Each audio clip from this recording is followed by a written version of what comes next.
What is going on, my friends, and welcome back to another video on the channel. Well, in today's video, we are going over Solana as it now enters into an absolutely critical zone of support, and the loss of this zone at this point could see some pretty detrimental losses from that point forward. So of course, in today's video, I'm going to be giving you guys all of the numbers in which you need to keep an eye on over the next 24 to 48 hours to be very aware of what is going on behind the scenes when it comes to the charts and the technical analysis of Solana itself. So of course, whenever we do pay attention to Solana, we have been watching out for a few key things. Okay, let's get this perfect. There we go.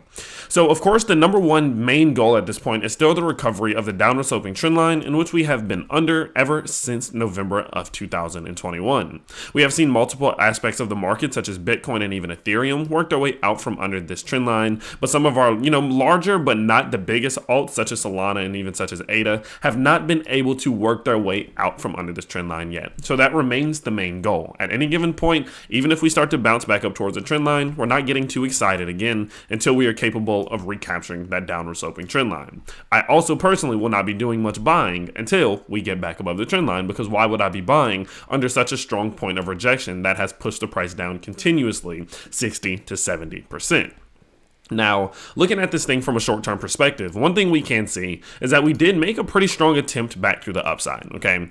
So the biggest thing that we've been paying attention to has been this low in which we put in back around $80 or so to the high in which we put in back up towards $121 over on February 8th, okay? So this is going to be your swing low to swing high event.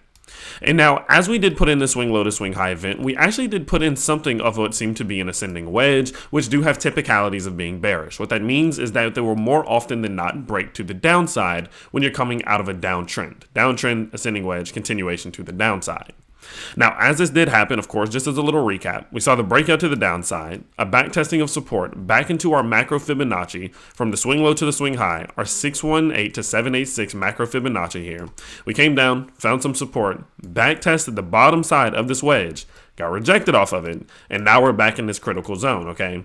So all of this is extremely textbook bearish movement, right? Now, of course, no one wants to talk about that. No one wants to say that's what it is, but that is exactly what it is. We saw a bearish pattern leading to a bearish breakout, a bearish rejection, back to a bearish backtest, okay? And so for that reason, of course, now we need to start paying very close attention to where do these levels start to go? Where do we look to start putting in support? Do we find a bottom at this point? And what happens if we don't? So what we need to be paying the closest amount of attention to at this point is we're going to keep it very, very simple. Let's get rid of this ascending wedge. Let's go ahead. Let's get rid of this. Let's get rid of this. Let's get rid of this line. We don't need any of that. Let's just leave it with a trend line and a macro Fibonacci. And what we need to be paying attention to is this 618 to 786 level between $94 and $88. The loss of this level right here statistically says that there's a very strong chance that we come back to revisit the lows in which we put in to create this to create this Fibonacci retracement, right? When you see a swing low to a swing high, you will retrace as low as this box. But if you lose this box, there's a strong chance of retracing again and retesting the range lows. Now, realistically, none of us want to see that happen. We don't want to see Solana falling another, possibly up to what could be up to, 10 to 11%. None of us want to see that happen, especially considering the fact that realistically, the loss of $81 at this point puts us at a loss of this previous level of resistance right here. As you can see, this is where we came to backtest. So as we've come back down, we came back to retest this previous level of resistance. And the loss of that level puts us back in tune to see maybe a loss of even as low as $65 back down to these range lows back here. And realistically, of course, no one who supports Solana obviously wants to see this thing fall another 25 to 30%, okay? So that's why it is so important that we are capable of remaining back and staying above $88. In the event in which we stay above $88, we hold this key retracement zone and we need to get back above the trend line.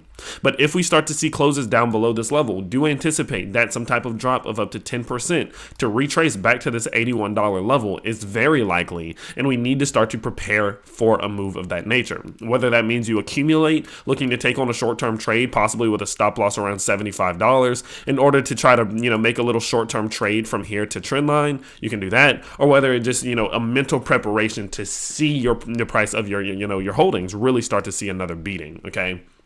So it is extremely important that we pay attention to that. It even is, looking at something like our RSI in the daily charts, we did get a bounce off of this key level of rejection. So it is no surprise that we do start to see a push to the downside here. If we look at something like our MACD on the daily charts as well, you can also see that it does seem as if we're going to get this bearish cross within the next day if this bullish momentum does continue. And so that does further back the point to say that if we do come back down below $88, this bearish cross will be confirmed. And then we are now in another area of bearish momentum in which could see us falling 10 to possibly even 30+%. Okay, none of us want to see it happen. Of course, I don't want to be the bearer of bad news. People are going to be in the comment section hating on me saying I'm spreading FUD, but that's just the name of the game. Okay, when we're in these downtrends, when we get rejected off the trend line, we have to find some support. And if we don't find some support, that continuation of the downtrend will happen. And that's what we need to be mentally preparing for if we do lose this zone between $94 and $88 on a daily closing perspective. Okay, so of course, again, I don't mean to be, negative. There's really not much positive for me to say in this video at this given point. A lot of these charts do revolve around Bitcoin, and as you can see, Bitcoin is putting in what seems to be some of these lower lows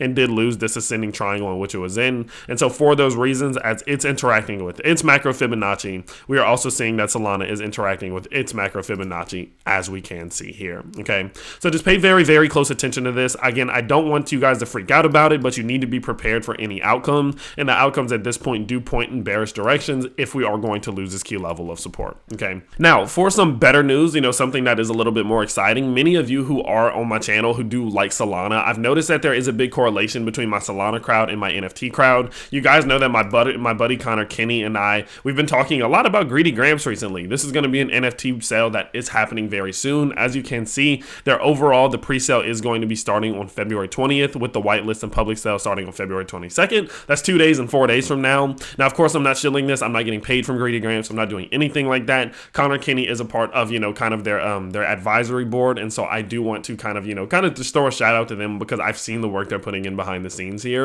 And so for that reason, I definitely think you guys should check it out. The last time we talked about it, we talked about the fact that they were working on some utility deals. They are now up to 20 utility deals with over 80 more in mind in which they want to get done. And I think as they do go forward with that, and we start to see more of an increase in the utility here, whether it be something like let's go ahead and let's kind of go down here. Whether it be, exclusive access to events, backstage and VIP tickets, free hotel accommodations, etc. I think that's definitely going to provide incentive for more and more people to get involved with Greedy Gramps, especially with the idea that they do have a very phenomenal design and everything going. And it does seem to be 100% legit with the amount of effort I've seen put in behind the scenes. So I definitely would say that it is worth checking out, and it could be something that could be beneficial. If you do, of course, want information on that, just go down to the link in the description. I did post their Discord and Telegram group, so you can get more information about the whitelist and the pre-sale and all of that good stuff. Do be careful when it comes to pre-sales, whitelist, and all that good stuff, as there are risks, but you guys know that. You guys are new here. So with that being said, that could be beneficial. While we are seeing the ugliness of the market, there could be a kind of a shining light amongst that all. I personally will be checking it out whenever they do go live. Maybe I'll do another video. So of course, let me know your thoughts on that down below. But